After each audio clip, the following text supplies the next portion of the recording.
সকালবেলা পুজোটা দিয়ে দিতে পারলে কী যে ভালো লাগে, মনে একটা আলাদা শান্তি চলে আসে। আমি প্রতিদিন চেষ্টা করি সকালবেলা পুজোটা দিয়ে নেওয়ার। দিনের অর্ধেক কাজ হয়ে যে মতো লাগে। কয়েকদিন ধরে প্রচুর গরম পড়তেছে।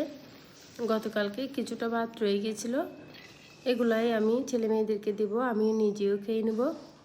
মাঝে মধ্যে পান্তা ভাত খাই, গরমের জন্য খুবই ভালো লাগে গরমের মধ্যে পান্তা ভাত খাওয়া। আর আলু ভাজা দিয়ে পান্তা ভাত খেয়ে নিলাম। রান্না করব হচ্ছে দুন্দুল। দুন্দুলের থেকে অনেক জল বেরিয়ে যায়, তো আমি দুন্দুলগুলো ভালো করে ধুয়ে এখন একটু লবণ মেখে রাখছিলাম কিছুক্ষণের জন্য। লবণ মেখে রাখলে অনেকগুলো জল বেরিয়ে যায়। তো এদিকে আজকে রান্না করব হচ্ছে দুন্দুল দিয়ে চিংড়ি আর চিংড়ি মাছ বোনা। এদিকে আমি ভাতটাও বসিয়ে দিলাম।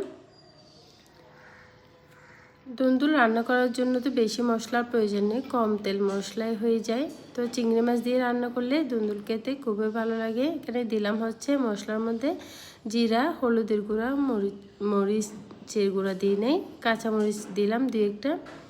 এদিকে আমার চিংড়ি মাছটা হয়ে গেছে। রান্না করতে করতে দেখা যায় বৃষ্টিও চলে আসছে।